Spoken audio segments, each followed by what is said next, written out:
Voilà, moi j'ai le plaisir de vous parler du POCUS dans le Covid et j'ai le regret aussi de vous en parler. Donc le plaisir, c'est parce que c'est un thème nouveau, donc il y a beaucoup de choses qui ont été publiées là-dessus. Donc on peut parler de nouvelles choses. Malheureusement, le regret, c'est qu'on en a tous plein les pieds, donc ça pourrait être un peu rébarbatif. Euh,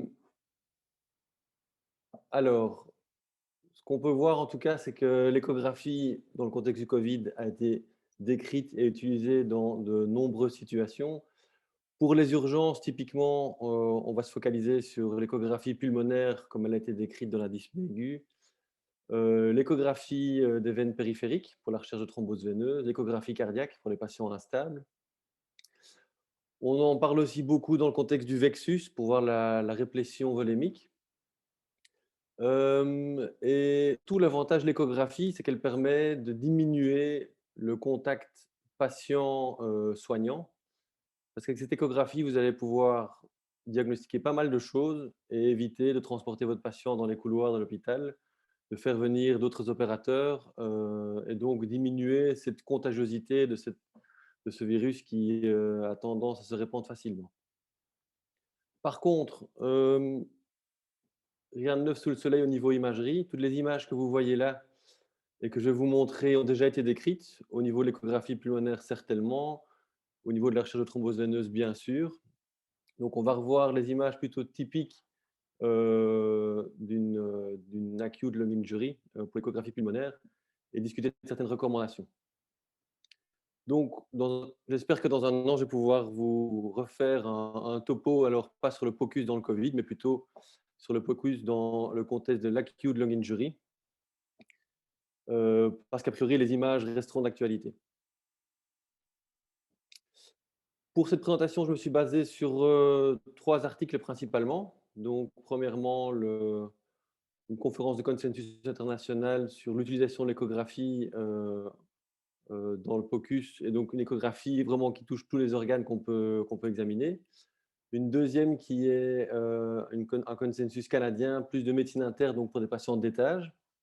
Et troisième, un papier publié par une équipe parisienne sur un algorithme de la gestion des TVP sur le plan diagnostique. Vu que le thème est assez vaste et que le temps imparti est réduit, je vais donc me focaliser sur la pneumonie virale et les événements thromboemboliques. Donc, ces images-là, vous les avez déjà vues, j'imagine.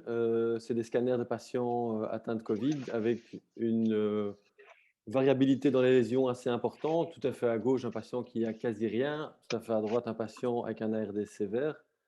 Alors, ce qu'on constate, c'est que ces lésions sont variées. Elles sont réparties de manière hétérogène. On a typiquement ces opacités en verre dépoli qui vont toucher la plèvre. Et donc, si elles touchent la plèvre, elles sont accessibles à l'échographie. On décrit que les lésions sont souvent localisées en postérieur, mais pas seulement, et surtout qu'elles ont une répartition hétérogène. Donc, des zones vont être épargnées, d'autres zones vont être touchées de manière sévère. Et donc, ce que nous, on va voir à l'échographie, c'est un syndrome interstitiel, c'est-à-dire des lignes B, avec une répartition hétérogène, contrairement à ce qu'on pourrait avoir dans un œdème pulmonaire hémodynamique. Alors, qu'est-ce qu'on va voir? Les images qui ont été décrites sont par exemple celles-ci, donc des zones de syndrome interstitiel avec des lignes B, comme on vous les a décrits, qui sont des artefacts hyperéchogènes qui vont traverser tout l'écran, qui sont par moments fusionnés, par moments séparés, et juste à côté de ces lignes B de syndrome interstitiel, vous avez une zone épargnée. Alors on part d'un light beam parce qu'on a l'impression que quand cette zone arrive ici, on est éclairé par une flopée de lignes B, et puis quand on tombe sur cette zone épargnée, on est plus ou moins dans le noir. Un autre type de lésion que vous allez pouvoir voir, c'est cette plèvre irrégulière. Contrairement à la belle plèvre bien lisse du poumon normal, on a une plèvre épaissie et bosselée. Vous voyez juste cette plèvre lisse qui réapparaît avec un gros syndrome interstitiel, et puis à côté de ça, cette plèvre fragmentée, épaissie. On décrit également, donc vous avez à nouveau des zones épargnées, et puis tout d'un coup apparaît ce qu'on appelle une consolidation. Donc ces consolidations, c'est des consolidations sous-pleurales. Elles peuvent être ce témoin de pneumonie. Certains décrivent aussi l'apparition de ce genre de consolidation dans des infarcissements pulmonaires. La coagulopathie dans le Covid est bien connue, donc ce n'est pas étonnant de retomber sur ce genre de lésion.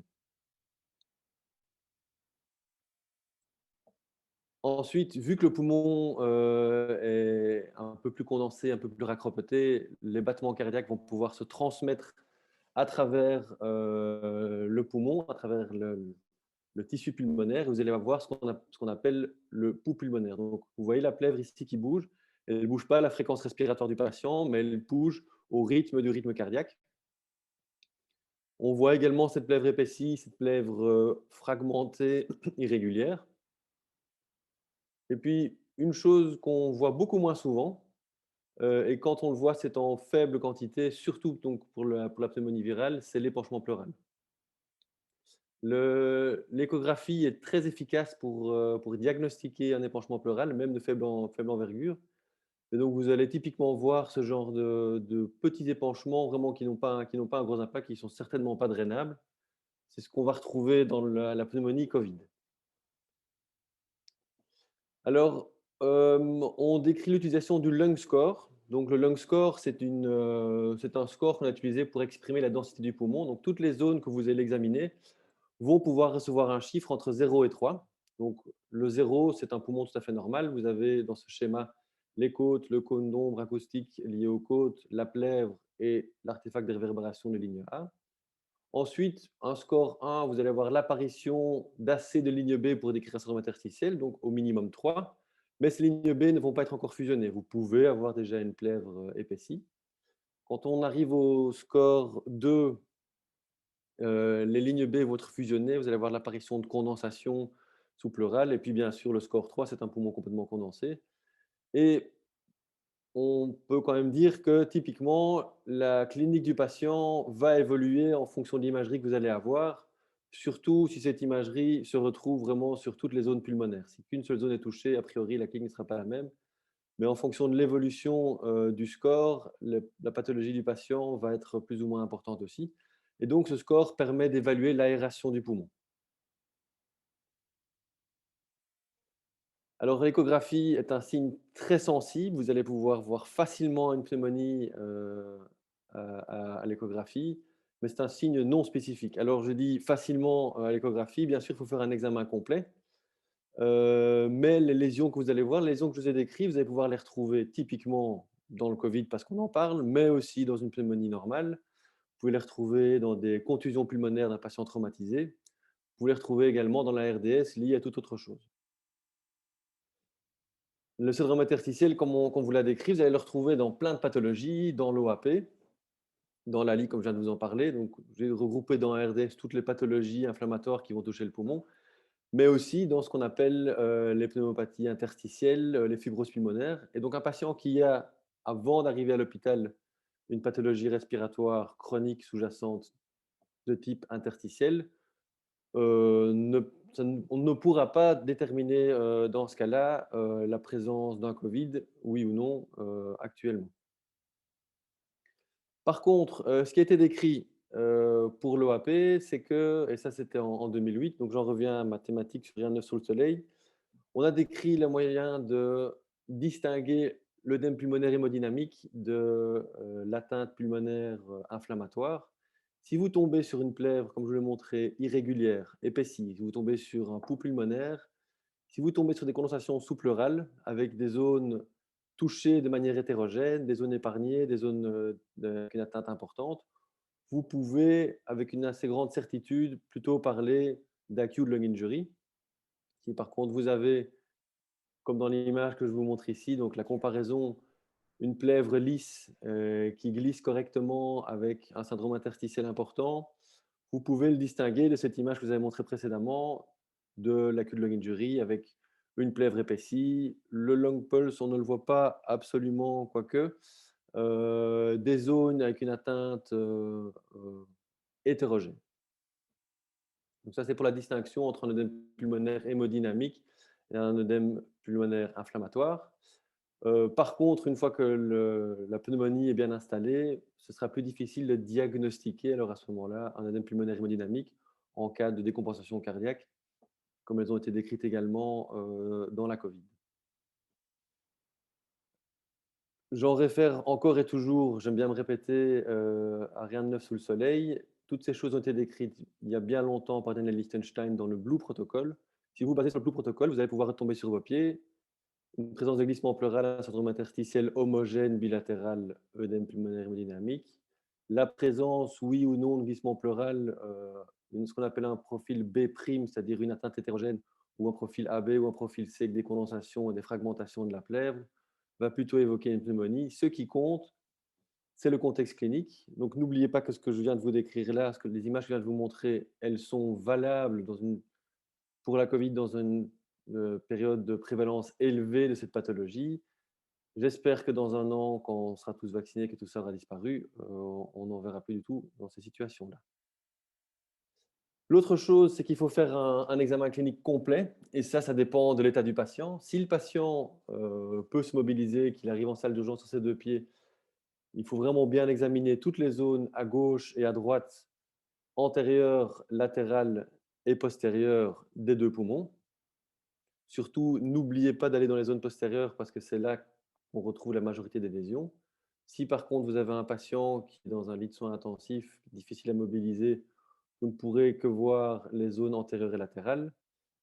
S'il est mobilisé en décubitus ventral, vous ne verrez que les zones latérales et les zones postérieures. Alors l'utilité de l'échographie aux soins intensifs est décrite également parce qu'elle vous permet de suivre l'évolution des condensations pulmonaires, elle vous permet de suivre le recrutement pulmonaire que vous allez essayer de faire en jouant avec votre respirateur ou en mettant le patient en décubitus ventral.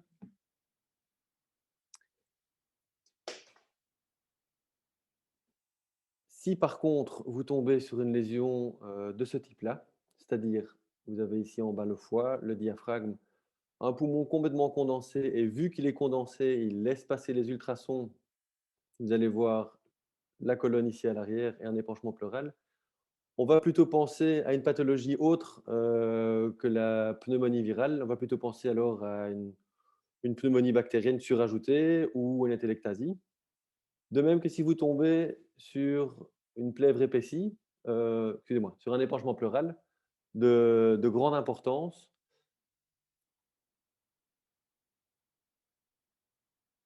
vous allez plutôt penser à une pathologie autre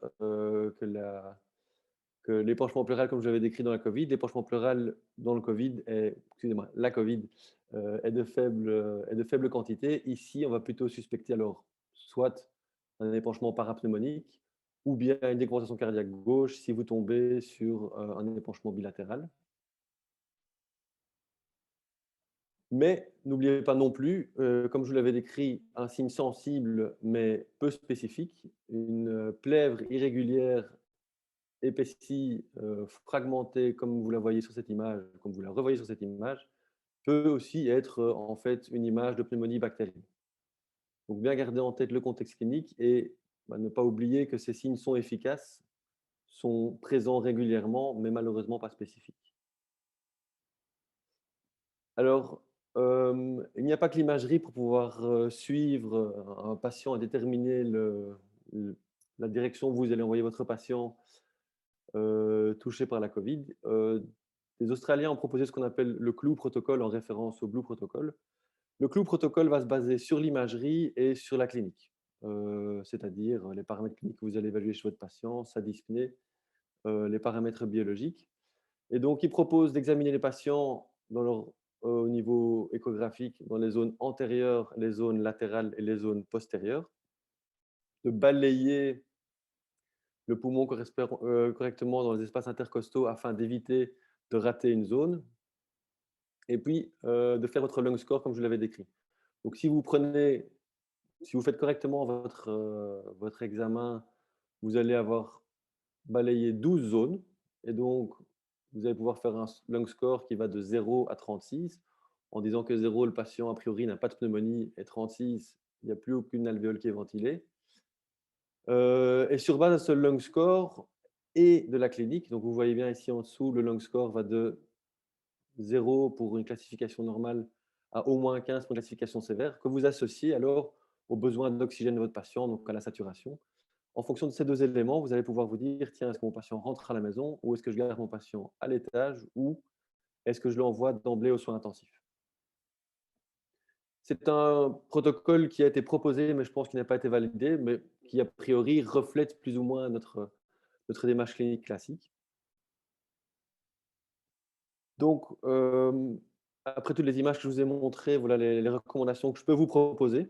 Hem, Rien de neuf à nouveau, le gold standard, ça reste, le scanner thoracique, mais le scanner thoracique, c'est beaucoup d'irradiation, c'est un patient à déplacer, c'est une machine importante à désinfecter entre chaque patient. Donc c'est pas accessible à tous les patients, donc je pense qu'il faut le réserver comme on le fait d'habitude, aux questions, qui ont vraiment besoin de la spécificité du scanner. Mais sachez que l'échographie pulmonaire est largement supérieure à la radiographie thoracique. Donc si vous tombez sur une radiothorax normale et un patient symptomatique, sachez que l'échographie pulmonaire peut répondre, à certaines questions. L'échographie pulmonaire seule, ne permet pas de faire un diagnostic ou d'exclure un diagnostic de Covid. Donc il rentre dans une prise en charge diagnostique. Comme toutes les échos qu'on vous a décrits, l'échographie est un examen clinique complémentaire. Si vous tombez sur un patient avec un frottis négatif, on sait tous que les frottis ne sont pas toujours positifs chez les patients qui ont vraiment, contracté le virus, mais sur une échographie positive, pensez à pousser le diagnostic plus loin. Si par contre, vous tombez sur un frottis positif et un examen échographique fait correctement, c'est-à-dire que vous avez examiné toutes les 12 zones, vous avez bien tout balayé et que vous ne tombez pas sur des lésions, vous pouvez mettre de côté la pneumonie virale à ce moment-là. Et je me permets de vous rappeler encore une fois que c'est une période de prévalence importante de Covid, donc tout ceci vaut pour le contexte actuel. Si par contre votre patient est à l'étage, l'échographie ne permettra pas de diriger l'admission ou le fait de faire sortir votre patient de l'étage ou des soins intensifs. L'échographie seule en tout cas. Donc la clinique compte et l'état global du patient compte pour pouvoir évaluer la direction dans laquelle vous allez envoyer votre patient. Ne faites pas d'examen systématique, donc ne revoyez pas vos patients tous les jours, ne refaites pas les 12 zones, sinon vous allez y passer la journée. On considère qu'il faut faire une échographie dans le cas où l'état clinique de votre patient se dégrade. Petit rappel sur les épanchements pleuraux de grande importance et les hépatisations, comme je vous l'ai montré, pensez à un diagnostic autre. Et puis, l'échographie peut être utilisée pour vraiment faire un monitoring de votre support respiratoire. Il vous permet de suivre le recrutement pulmonaire pour les patients en soins intensifs, voir si votre décubitus ventrale est efficace, voir si la modification de vos paramètres respiratoires est efficace. On décrit l'utilisation du lung score justement, donc le lung score avant manœuvre et puis le lung score après manœuvre. Si le lung score diminue, ben vous avez réussi à recruter du poumon. Faites quand même attention à une chose, votre patient ventilé, si vous utilisez l'échographie, elle ne vous permettra pas de montrer l'hyperinflation pulmonaire. Donc on peut voir une amélioration du recrutement, mais on ne peut pas voir l'hyperinflation pulmonaire. Donc il y a certaines choses qui ne sont pas visibles à l'échographie. L'autre chose, c'est que l'échographie peut être utilisée pour diagnostiquer les complications, comme le pneumothorax, les pneumonies acquises à l'hôpital, à la ventilation, et ainsi de suite. Alors pour clôturer, je fais un petit détour par les événements thromboemboliques. Vous savez que la Covid est associée à beaucoup d'événements thromboemboliques. On considère aux soins intensifs, en tout cas, qu'il y a plus ou moins 20% des patients qui vont faire un événement thromboembolique. C'est lié à cette énorme réaction inflammatoire que génère la Covid. Hem, Dans les autopsies de patients morts de Covid, on est tombé sur une flopée de petits thrombus artériels et veineux et ces thrombus sont bien sur le lit de nouvelles thromboses et donc c'est un phénomène d'auto-entretien qui va générer de plus en plus de thrombus. L'hypoxie en tant que telle va inhiber les voies fibrinolytiques, donc on a d'un côté un phénomène qui va générer des thrombus et d'un autre côté un phénomène qui va inhiber la lyse de ces thrombus, donc on est vraiment dans une bonne situation pour en générer des beaux et des gros. Immobilisation de ces patients, qui sont dyspnéiques, qui ont du mal à sortir de leur lit et bien sûr, le grand âge et l'obésité qui sont des facteurs favorisants et de coagulopathie et de Covid. Alors l'échographie, le POCUS, pour, la recherche d'événements thromboemboliques, typiquement, c'est, le POCUS des 4 P, donc on va évaluer 4 points au niveau des membres inférieurs. C'est un très bon examen, heu de rule-in si vous tombez sur un thrombus au niveau d'un des points que vous examinez, mais il ne permet pas d'exclure de thrombose de manière certaine si vous ne tombez pas sur le thrombus en faisant votre examen des 4 points. Ici, donc, on voit un examen qui, a priori, est normal dans la zone examinée.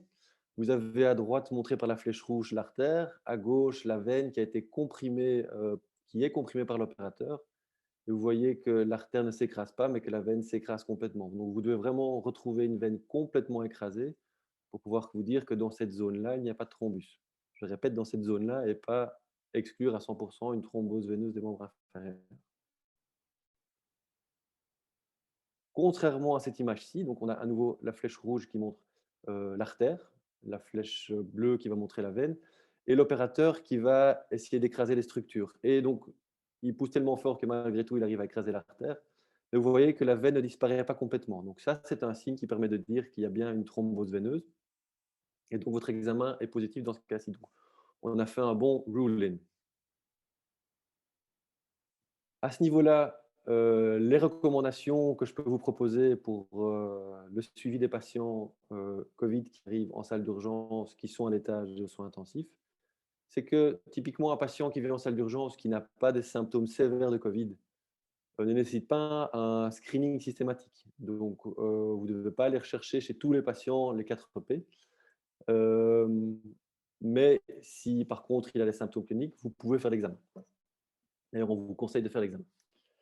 Par contre, les patients qui ont une atteinte modérée à sévère, les patients de soins intensifs, là, on propose de faire un screening systématique, c'est-à-dire pas tous les jours, mais d'y penser en tout cas 1 à 2 fois par semaine, de refaire les 4 P.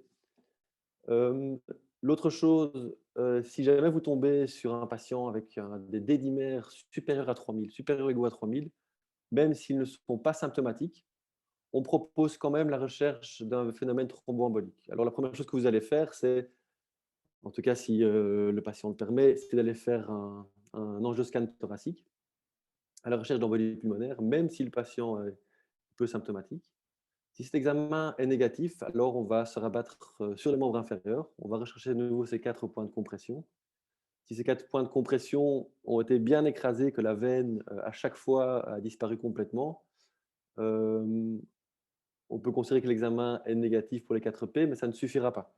Donc il faudra à nouveau refaire l'examen. Alors vous demandez à un radiologue de venir et de faire un examen veineux complet pour pouvoir être certain qu'il n'y ait pas d'événement thromboembolique. Vous ne devez pas absolument le faire si le patient est polysymptomatique dans la minute, mais on conseille de le faire dans les 7 jours. Voilà ce que j'avais à vous proposer pour les recommandations dans le contexte de la pneumonie et des événements thromboemboliques. En conclusion, bien sûr, ce qui est décrit est dans le contexte de la Covid. Quand on n'en aura plus, ce sera bon. Mais ces événements restent valables pour l'accueil de lung injury. N'oubliez pas que ce sont des signes extrêmement sensibles, comme toutes les petites images que je vous montre là. Vous les retrouvez dans beaucoup de pathologies, mais ce sont des signes pas spécifiques du tout. Et la raison pour laquelle on pourrait insister et vous inciter à faire beaucoup d'échographies dans le contexte de la Covid, c'est justement diminuer le risque de contamination parce que vous allez éviter de transporter votre patient dans les couloirs de l'hôpital, éviter de faire rencontrer ce patient par beaucoup d'autres opérateurs, beaucoup d'autres soignants. Et si je peux me permettre, pour terminer, je me reprendrai cette chanson des Rocker Picture Show, Stay Sane Inside Insanity, ou plutôt Stay Safe dans ce monde un peu fêlé dans lequel nous vivons actuellement.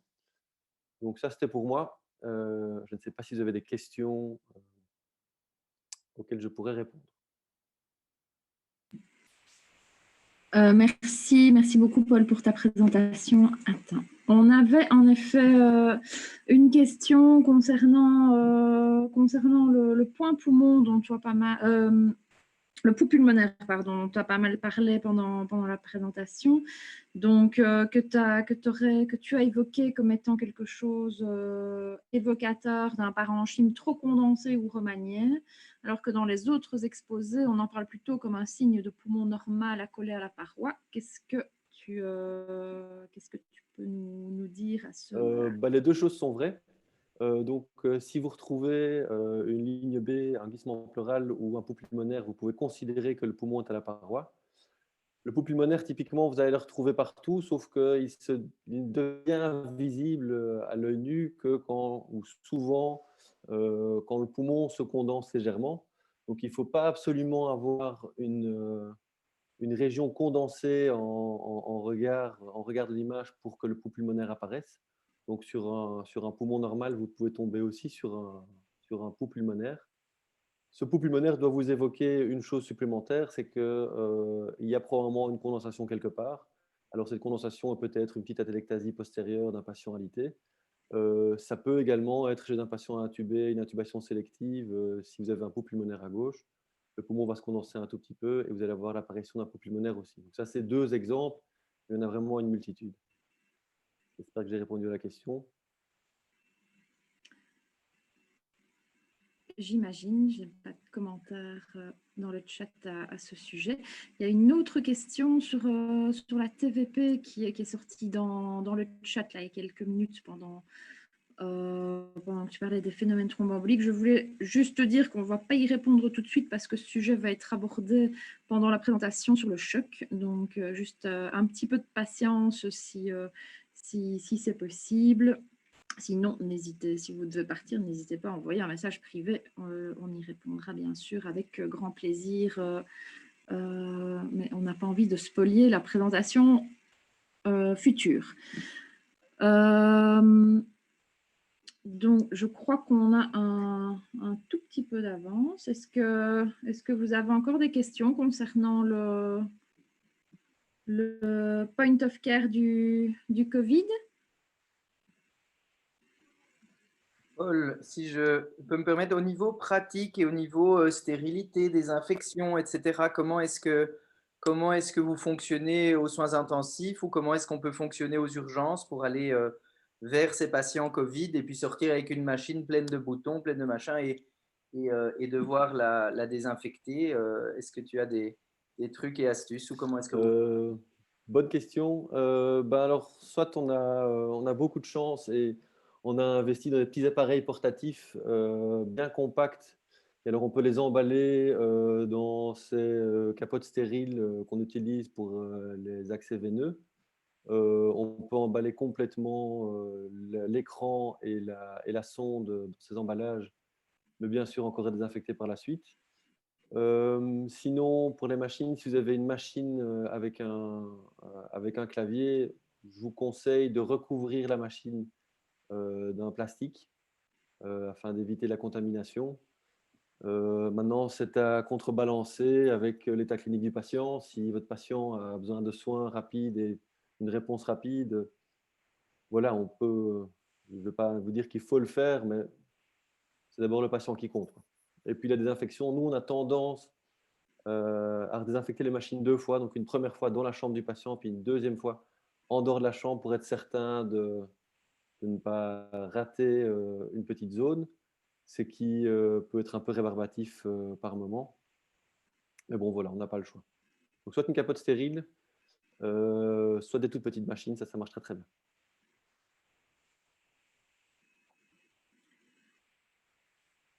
Ok, merci beaucoup, Paul. Est-ce qu'il y aurait-il d'autres